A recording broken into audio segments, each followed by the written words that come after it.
सभी मित्रों को जय श्री राधे, जय श्री राम। आज बहुत से मित्रों ने प्रश्न किया अध्यात्म के संदर्भ में।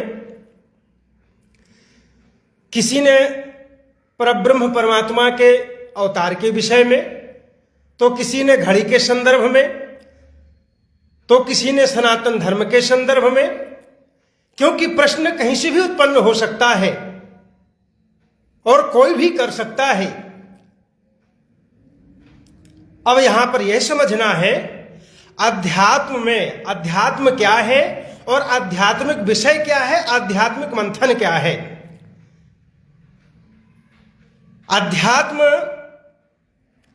वो है, आस्था और अध्यात्म का संगम वो है जहां पर निस्वार्थ भाव से प्रश्न किया जाए और निस्वार्थ भाव से उत्तर दिया जाए। उसी का नाम श्रेष्ठ अध्यात्म है, श्रेष्ठ भाव है, श्रेष्ठ सनातन है। क्योंकि चाहे वो राम कथा हो या कृष्ण कथा हो,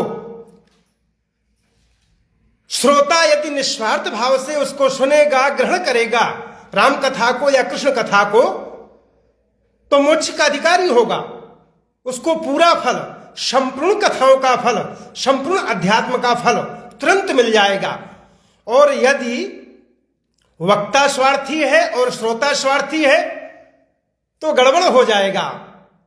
वो दोनों अपराधी हैं। इसलिए श्रीमद्भागवत या श्री रामचरितमानस, श्री राम कथा या कृष्ण कथा निस्वार्थ भाव से सुनाने वाला और निस्वार्थ भाव से सुनने वाला वही श्रेष्ठ वक्ता है और वही श्रेष्ठ श्रोता है। प्रश्न क्या है मित्रों का? प्रश्न किया है कि भगवान श्री कृष्ण का जन्म तो 12 बजे हुआ था और घड़ी का विस्तार या घड़ी का जन्म तो बहुत बाद में हुआ है। भगवान श्री कृष्ण का अवतार तो बहुत पहले हुआ था। बहुत ही सराहनीय और सुंदर क्वेश्चन है आपका। शास्त्र में अब यहां विचार करना है, श्री रामचरितमानस हो या श्रीमद् भागवत महापुराण हो, वेद हो, उपनिषद हो, कुछ भी हो, अत्याधुनिक घड़ी का कहीं पर भी किसी भी प्रकार से हमारे सनातनीय धर्म ग्रंथों में उल्लेख नहीं है। हां, प्राकृत घड़ियों का उल्लेख है, प्राकृत रहस्यों का उल्लेख है, प्राकृतिक तत्वों के, वस्तुओं के बारे में पग पग पर उल्लेख किया गया है। प्राकृतिक घड़ियां क्या है? प्राकृतिक घड़ी है मुर्गा, गौ माता अर्थात धेनु, गाय, ये प्राकृतिक घड़ियां हैं। क्योंकि हमारे शास्त्रों में, पुराणों में इन्हीं का उल्लेख ज्यादातर आया है। भगवान श्री राम के जन्म के समय श्री रामचरितमानस में बाबा तुलसी लिखते हैं, मध्य दिवस अतिशीत न घामा, पावन काल लोक विश्रामा। भगवान श्री राम का जिस समय जन्म हुआ, प्रभु का अवतरण होता है, प्रभु अवतरित होते हैं, तो हम आप लोग अनुमानित समय लगा लेते हैं कि ठीक 12 बजे दिन में हुआ। शीत न धामा अर्थात तो अर्ध दिवस पर हुआ, आधे दिन पे हुआ, अर्थात दोपहर के समय हुआ। भगवान श्री कृष्ण के जन्म के लिए शास्त्रों में, पुराणों में आया। श्रीमद् भागवत में भगवान सुखदेव पारीक्षित से कहते हैं और वेदव्यास जी श्रीमद् भागवत पुराण में संकेत करते हैं। क्या करते हैं? भगवान श्री कृष्ण का जिस समय जन्म हुआ, 10वें स्कंध में यह श्लोक आया, निशीथे तमुद्भूते जायमाने जनार्दने। और भी आया, तमद्भुतं बालक मम भुजेक्षणं चतुर्भुजं शंख गदा युधायुधम श्रीवत्स लक्ष्मम गलशोभि कौस्तभम पीतांबरम सांद्रपयौ दशौ भगम। अर्थात हमारे कन्हैया भगवान श्री कृष्ण का जन्म होता है निशीते तमोद्भूते, अर्धरात्र में। कोई दीवाल घड़ी नहीं थी या कोई कलाई घड़ी नहीं थी, कोई अत्याधुनिक घड़ी नहीं थी, निशीथे तमोद्भूते। ऐसा बाबा वेदव्यास जी महाराज ने संकेत किया। अर्धरात्र में जायमाने जनार्दने, अर्थात तो भगवान कृष्ण का अवतरण होना। जायमाने जनार्दने, जनार्दन अर्थात भगवान।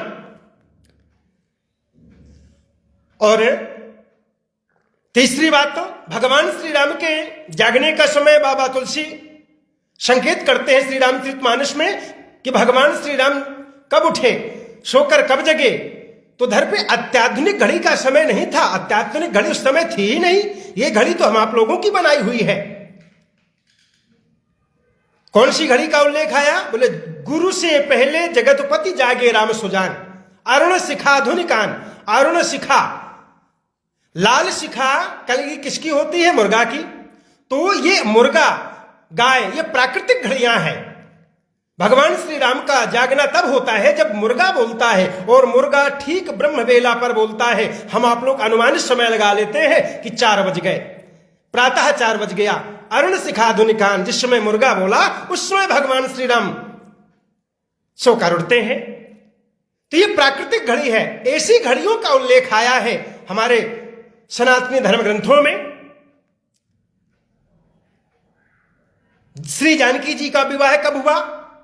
गुरु वशिष्ठ जी, शतानंद ब्राह्मण, प्रखर तेजस्वी विद्वान उस समय बैठे हुए थे महाराज जनक की सभा में। उस समय कहा गया जानकी जी का विवाह कब होना चाहिए, शास्त्रीय विधि के द्वारा कब भंवर पड़नी चाहिए। किसी विद्वान ने ये नहीं कहा कितने बज के इतने मिनट पे विवाह होना चाहिए, 4:35 पे होना चाहिए या 7:30 पे होना चाहिए। क्या कहा?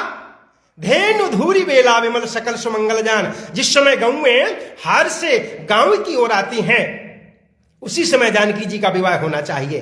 तो इस प्रकार से हमारे शास्त्र पुराणों में प्राकृतिक घड़ियों का उल्लेख है। इसलिए मेरे प्राणों से प्यारे मित्रों, शास्त्र और पुराणों के बारे में कभी अनर्गल बातें मत करें, अभद्र टिप्पणी मत करें, हास्यात्मक टिप्पणी मत करें। ठीक है, शास्त्र और पुराण का ज्ञान नहीं है तो उसमें समझिए, विद्वानों से सलाह लीजिए, अपने इष्ट मित्र गुरुओं से परामर्श करिए।